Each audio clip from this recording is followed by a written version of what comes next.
کالو دیوانے سے تو بہت اچھی ہوں۔ ماہم، یہ بات مذاق میں اڑانے کی نہیں ہے۔ میں نے ہر معاملے میں تم دونوں کو بہت آزادی دی ہے۔ اس کا یہ مطلب نہیں ہے کہ تم لوگ بالکل ہی اپنی منمانی کرنے لگو۔ میں نے بتایا تو ہے، میں آپ سب سے اتنی دور امریکہ جانا نہیں چاہتی۔ یہ تو بالکل بھی معقول جواز نہیں ہے۔ اچھے لوگ تو ہر سال ہی اپنی بہوؤں کو ان کے میکے بھیج دیتے ہیں، اور برے تو ایک محلے میں ہوتے ہوئے بھی میکے جانے پہ پابندی لگاتے ہیں۔ اور پھر یہ تو بہت ہی قدردان لوگ ہیں۔ تم ہاں تو کرو۔ امی، اس کے انکار کی وجہ میں بتا دوں؟ پونم نے ٹانگ اڑائی۔ کیا مطلب ہے؟ تمہیں معلوم ہے؟ پہلے کیوں نہ بتایا؟ اتنی دیر سے میرا بھی وقت برباد کر رہی ہو۔ دیکھو پونم، کوئی الٹی سیدھی بات کی تو اچھا نہیں ہوگا۔ بات تو تمہاری طرح الٹی ہے، میں بھلا اسے سیدھا کیسے کہہ سکتی ہوں؟ اب تم دونوں آپس میں شروع ہو جاؤ۔ دراصل بات پھر اب تم دونوں آپس میں شروع ہو جاؤ اور اصل بات پھر لڑائی کی نظر کر دینا۔ بات دراصل یہ ہے کہ ہماری بہن صاحبہ کو اپنے پسندیدہ رنگ اسود یعنی کالا کی طرح اپنا ہم سفر بھی کالا یعنی اسود ہی چاہیے ہے۔ پونم، تم سنجیدہ ہو کر کوئی بات نہیں کر سکتی؟ امی جھنجھلا کے رہ گئیں۔ اوہو امی، اتنی تو آسان زبان میں کہہ رہی ہوں کہ انہیں حبشی بلکہ وحشی شخص سے شادی کریں گے جو ایک بار آ کر دوبارہ پلٹے بھی نہیں۔ میں اب بھی نہیں سمجھی۔ توبہ ہے امی، وہی اسود صاحب جو غلطی سے ہیرا کے بھائی اور بدقسمتی سے آنٹی یزدانی کے بیٹے ہوتے ہیں۔ ایک دفعہ ماہم کو دیکھنے بھی آئے تھے، لیکن شاید گھر جاتے ہی اپنی شکل بھی دیکھ لی تھی، جو پھر آنے کی ہمت نہیں کی۔ پونم، بہت ہو گیا، اب مزید میں یہ بےہودگی نہیں سنوں گی، اور اب اگر کسی اور کو ضد ہے تو میرا بھی اٹل فیصلہ ہے کہ میری شادی ہوگی تو اسود سے، ورنہ کبھی نہیں۔ ماہم اسود کا اس طرح مذاق اڑانا برداشت نہ کر سکی، اور جو بات شاید وہ ساری عمر امی سے نہ کہہ سکتی، غصے میں کہتے ہوئے باہر چلی گئی۔ کیا یہ سچ ہے پونم؟ اب امی نے بھی سنجیدگی سے اس مسئلے پہ سوچا۔ جی امی، یہ بے وقوف لڑکی جو کالے رنگ کی دیوانی ہے واقعی اسود صاحب کے لیے دیوانی ہو چکی ہے، لیکن وہ لوگ تو ایک دفعہ آ کر کبھی آئے نہیں، اور ایسی کوئی بات ہوتی تو ہیرا ہی اس کا اظہار کرتی۔ اسود صاحب کی وجہ سے ہی وہ سب لوگ خاموش ہیں جو اپنے رنگ کی وجہ سے ماہم سے شادی سے انکار کر رہے ہیں، ورنہ آنٹی انکل سمیت ہیرا بھی ماہم کو بہت چاہتی ہے۔ بے شک ماہم کا اس لڑکے سے کوئی جوڑ نہیں ہے، عادت میں تو یقیناً اپنے گھر والوں کی طرح اچھا ہی ہوگا، لیکن شکل میں تو ہر لحاظ سے ماہم سے کم تر ہے، اور یہ اگر اس بیتوکی بات پر اڑی بھی ہے تب بھی بہت بے وقوفانہ سوچ ہے کہ جب وہاں سے ہی کوئی پیغام نہیں تو انکار یا اقرار کا کیا سوال؟ اور اگر میں بچی کی خاطر راضی بھی ہو جاؤں تو کیا ہم اپنے منہ سے رشتہ مانگ سکتے ہیں؟ ان لوگوں کو اگر ماہم پسند ہے تو کبھی تو اشارتاً اس کا ذکر کرتے۔ یہ بات تم نے کبھی اس بیوقوف لڑکی کو نہیں سمجھائی؟ اتنی آسانی سے اس کی کھوپڑی میں یہ بات آ جاتی تو ان 5 مہینوں میں میرا جو دماغ خراب ہوا ہے وہ تو نہ ہوتا، اور آپ کوئی بھی وجہ بتا کے ان ڈاکٹر صاحب کو انکار کر دیں۔ یہ میری بات لکھ لیں، آپ کی کوئی بھی دھمکی ماہم کا انکار بدل نہ سکے گی۔ ماہم کے لیے آنے والے رشتے کی بات ہیرا تک بھی پہنچ چکی تھی، بلکہ پونم نے کچھ اس انداز سے کہہ کر ہیرا کو بھی سوچنے پہ مجبور کر دیا تھا کہ اگر اس وقت بھی ان لوگوں نے کوئی قدم نہ اٹھایا تو ماہم کو کبھی حاصل نہ کر سکیں گے۔ آپ بھائی جان آخر مان کیوں نہیں جاتے؟ خدا کے لیے ہیرا، اب تو تم اس کی وکالت چھوڑ دو۔ بھائی جان، یہ صرف آپ کی نہیں کسی اور کی بھی زندگی کا مقدمہ ہے۔ یہ تو اب آپ بھی جان چکے ہوں گے کہ ماہم آپ کو پسند کرتی ہے، اور اگر اس وقت بھی آپ نے انکار کیا تو سمجھتے ہیں ہمیشہ کے لیے اس کو کھو دیا۔ وہ مجھے پسند کرتی ہے؟ مجھے؟ ہاں، اچھا مذاق ہے۔ اور سچ پوچھو تو حقیقت یہ ہے کہ میں نے کبھی اسے پانے کی خواہش ہی نہیں کی جو اسے کھونے کا دکھ ہو۔ آج کل جہاں سے اس کا رشتہ آیا ہوا ہے وہ اسی کی طرح حسین ہے، امریکہ میں سیٹلڈ ڈاکٹر ہے اور ہر لحاظ سے پرفیکٹ ہے۔ ہاں، اس کے لیے ایسا ہی پرفیکٹ شخص ہونا چاہیے۔ اگر وہاں ہاں ہو گئی تو آپ کو کوئی افسوس نہیں ہوگا؟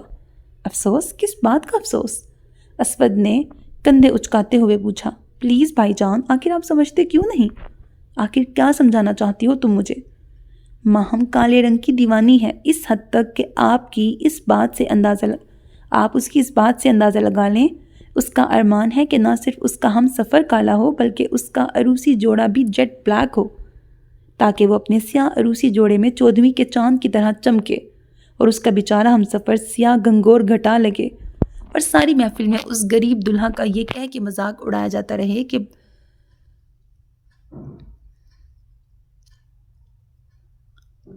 پہلوئے حور ہیں لنگور۔ آپ جو بلا وجہ اپنے رنگ کی وجہ سے کمپلیکس کا شکار ہو گئے ہیں، میں شرطیہ کہتی ہوں ایک دن ضرور اس پہ پچھتائیں گے۔ پسند تو کوئی بھی آ سکتا ہے، بالکل ایسے جیسے لیلا کالی تھی پر مجنوں دیوانہ تھا، اور اب بقول تمہارے مجنوں کالا ہے تو لیلا دیوانی ہے میری اس شکل کی۔ واہ بھئی، خوب رہی، زبردست لطیفہ ہے۔ اسود کہا مار کے ہنس دیا۔ میں بھی پاگل ہوں جو ایک پتھر سے سر پھوڑ رہی ہوں۔ آپ ماہم جیسی لڑکی کو کھو کر ایک دن پچھتائیں گے، تب کچھ بھی نہیں ہو سکے گا۔ ہیرا کی کسی بات کا اس پہ اثر نہ ہوا تو وہ اداسی اور ناراضگی سے یہ کہتی باہر چلی گئی۔ یوسف کی پھپھو ان کے گھر کے کئی چکر لگا چکی تھیں، لیکن اب تک ان لوگوں کو کوئی جواب نہ دیا گیا تھا، اور کل وہ کہہ گئی تھیں کہ اس جمعے کو وہ انہیں فیصلہ کن جواب بے شک انکار کی ہی صورت میں صحیح دے دیں، کیونکہ اب وہ مزید انتظار نہیں کر سکتی۔ یوسف بھی صرف 1 مہینے کی چھٹی پہ آیا تھا، اور امی اپنے دل میں فیصلہ کر چکی تھیں کہ اب وہ ماہم کی بے وقوفانہ باتوں کو ہرگز نہ مانیں گی۔ اتنا اچھا رشتہ قسمت سے ان کے گھر تک آیا تھا، اب جب کہ پڑھائی کا بہانہ بھی ختم ہو گیا تھا، اور یہی عمر ہوتی ہے جب لڑکیوں کی شادی کا مناسب وقت ہوتا ہے۔ یہ بات انہوں نے پونم کے ذریعے ماہم تک پہنچا دی تھی، اور تب سے وہ بے چین تھی۔ وہ کیا کرے، کس طرح اس پتھر کے دل میں اپنی جگہ پیدا کرے؟ وہ یوں آسانی سے سر جھکانے والی نہیں تھی۔ اسے اپنی قسمت کو آخری دفعہ اور آزمانا ہوگا، اور ایک آخری کوشش اور کرنی ہوگی۔ پھر جو بھی فیصلہ ہوا وہ اسے اللہ کی رضا سمجھ کے قبول کرے گی، لیکن صرف ایک دفعہ وہ اس سے ضرور بات کرے گی تاکہ زندگی بھر کے لیے کوئی پچھتاوا، کوئی افسوس باقی نہ رہ جائے۔ قسمت کی مہربانی سے اسے یہ موقع مل گیا۔ پونم نے ہی شاید اسے بتایا تھا کہ ہیرا کی کزن کی آج شادی تھی۔ شادی چونکہ حیدرآباد میں تھی، اور یہ سب لوگ سوائے اسود کے 1 دن پہلے ہی حیدرآباد چلے گئے تھے، اور دوسرے دن ولیمے کے بعد ہی ان لوگوں کا واپس آنا تھا۔ آج اسود گھر پر اکیلا ہوگا، وہ اس سے آخری بار فیصلہ کن بات کر سکتی تھی۔ تمام شرم، انا، غیرت بالائے طاق رکھ کر اس نے وہاں جانے کا فیصلہ کر لیا۔ دماغ میں کوئی بات سما جائے تو وہ اسے پورا کیے بغیر مانتی بھی نہ تھی۔ امی ابو گھر پر نہ تھے، وہ پہلی دفعہ پونم سے جھوٹ بول کر بازار کا بہانہ بنا کے باہر نکلی تھی۔ پونم میگزین پڑھنے میں مصروف تھی، اس لیے اس نے زیادہ توجہ نہ دی، ورنہ وہ تو بازار جانے پر ہی 1000 سوال کر ڈالتی۔ راستہ بھر اس سے ڈرائیو کرنا مشکل ہو رہا تھا۔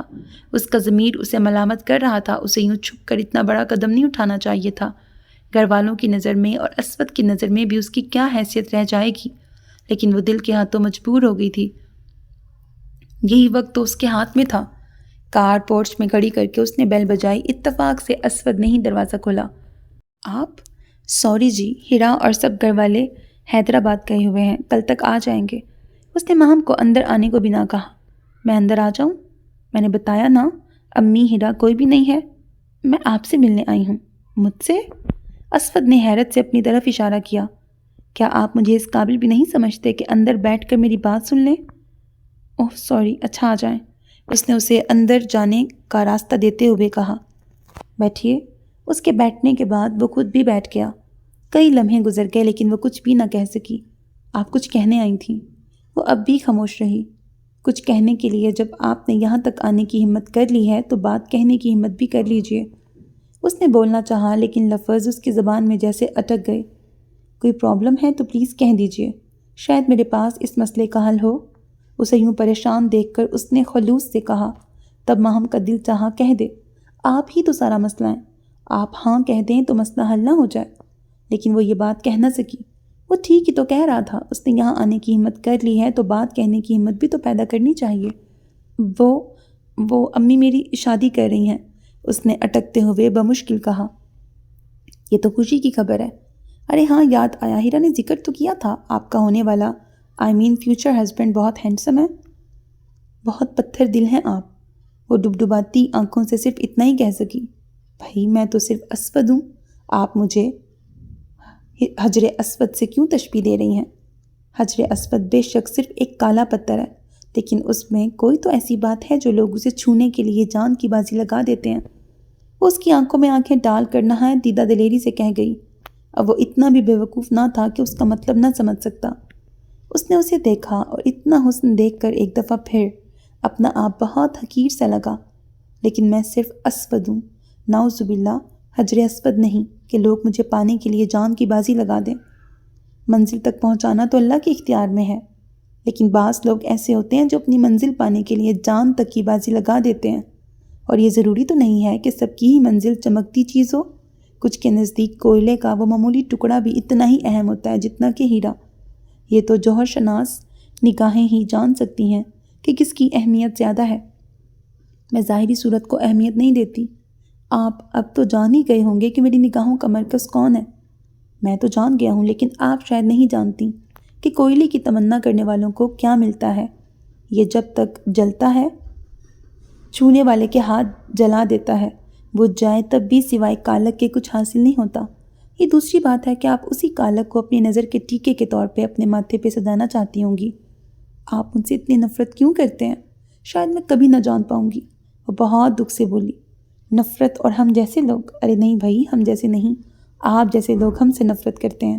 دنیا میں مذہب، زبان یا تہذیب کا نہیں، بلکہ صرف اسی گورے کالے رنگ کا فرق ہی زیادہ تباہی پھیلائے ہوئے ہے.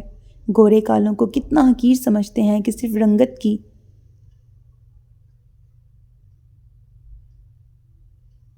بنیاد پر ان کی تمام صلاحیتوں کو ختم کرنے پر تلے ہیں.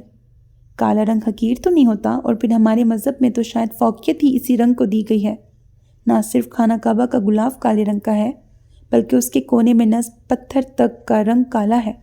کیا یہ سب جانتے ہوئے بھی آپ کو کالے رنگ کی اہمیت کا اندازہ نہیں ہوتا؟ وہ ایک روانی میں کہتی چلی گئی. وہ واقعی قائل ہو گیا. یقیناً یہ لڑکی کالے رنگ کی دیوانی ہے، جو ہر چیز کا حسن اسی رنگ کی مثالیں دے کے نکالتی ہے. اس نے بغور ماہم کو دیکھا. اسے لگا کہ کمرے میں تمام روشنی اس کے دم سے ہو، باقی ہر چیز مدھم ہو گئی ہو. صرف وہی واضح تصویر بنی فوکس میں تھی. اتنی حسین ہو کر بھی وہ اس کی تمنائی تھی جس کی اپنی ہی نظر میں کوئی حیثیت نہیں تھی. ارے ہم دونوں نے تو بلیک اینڈ وائٹ پر اچھی خاصی تقریر کر لی. چلیں یہ بحث تو جاری رہے گی جب تک. کیا خیال ہے ایک کپ چائے نہ ہو جائے؟ آپ بیٹھیے، میں بابا سے کہتا ہوں. وہ اتنے اطمینان سے بولا جیسے ماہم اتنی دور سے صرف اس موضوع پہ بحث کرنے آئی ہو. وہ واقعی پتھر دل تھا جس سے اب تک وہ بے غیرت بن کر سر پھوڑ رہی تھی. اب وہ مزید برداشت نہ کر سکی. اس سے پہلے کہ وہ اٹھتا وہ کھڑی ہو گئی. اگر آپ نے بے حسی کی انتہا کی ہے تو میں نے بھی بے غیرتی کی انتہا کر دی ہے.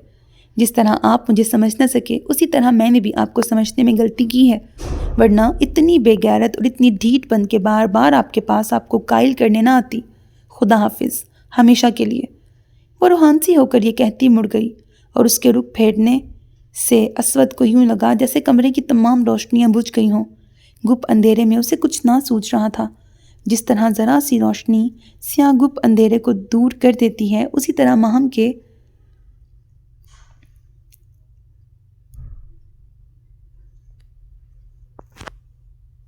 کی روشنی نے اس کی ذات کے گرد پھیلے اندھیرے کو اجالوں کا راستہ دکھا دیا تھا. سنیے. لیکن وہ رکی نہیں تو اسود تیزی سے آگے بڑھ کر دروازے میں کھڑا ہو گیا. تب اس نے دیکھا وہ رو رہی تھی. آپ رو رہی ہیں؟ اور یہ احساس ہی کہ اتنی حسین لڑکی صرف اس کی خاطر رو رہی ہے اس کے دل کے دروازے کھولتا چلا گیا. آپ نے پتہ نہیں مجھے سمجھنے میں غلطی کی یا نہیں، لیکن میں ایڈمٹ کرتا ہوں میں نے واقعی آپ کو سمجھنے میں غلطی کی تھی. وہ اب بھی چپ نہ ہوئی. آنسو خود بخود بہتے چلے آ رہے تھے. اس کے پاس رومال یا ٹیشو بھی نہ تھا. جبھی دوپٹے کے کونے سے ناک رگڑ رہی تھی. آپ پلیز چپ ہو جائیں، میں معافی مانگتا ہوں کہ میری وجہ سے آپ کا دل دکھا. پھر اس نے رومال دیتے ہوئے کہا، یہ لے لیں. نہیں، میں ٹھیک ہوں. اس نے خود پہ کنٹرول کیا. اوہو بھائی لے لیں، ورنہ آنسو پونچھنے کی خدمات بھی میں ہی حاصل کر لوں گا. اس نے کچھ اس طرح کہا کہ وہ بری طرح جھینپ گئی. اس کے ہاتھ سے رومال لیتے ہوئے اسے احساس ہوا کہ وہ رونے کی کیسی بے وقوفانہ حرکت کر چکی ہے. میں چلتی ہوں. ابھی سے؟ ابھی تو میں نے آپ کو پرپوز بھی نہیں کیا. وہ مزید شرمندہ ہو گئی. میں جانتی ہوں مجھے شرمندہ کر کے آپ کے کسی جذبے کی تسکین ہوتی ہے. باخدا میں آپ کو شرمندہ نہیں کر رہا بلکہ حقیقت بیان کر رہا ہوں.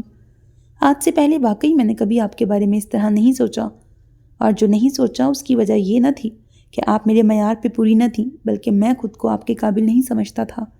یا شاید آپ نے صحیح کہا تھا کہ میں ظاہری صورت کو ہی ساری اہمیت دے رہا تھا. یہ نہیں جانتا تھا کہ آپ کی طرح بعض خوبصورت چہروں کے دل بھی اتنے خوبصورت ہوتے ہیں جتنے وہ باہر سے نظر آتے ہیں.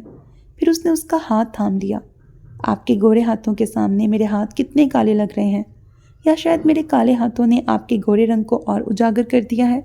لیکن یہ حقیقت میں آج جان گیا ہوں. بلیک اینڈ وائٹ کا جنم جنم کا ساتھ ہے.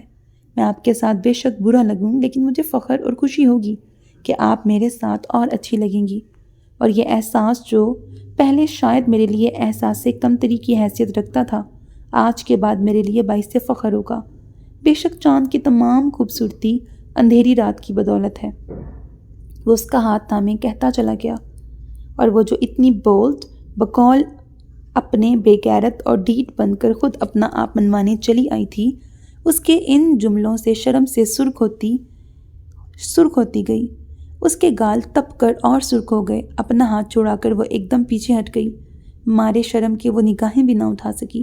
کہاں تو وہ اس کی آنکھوں میں آنکھیں ڈال کر اپنی پسند کا اظہار کر دیتی تھی۔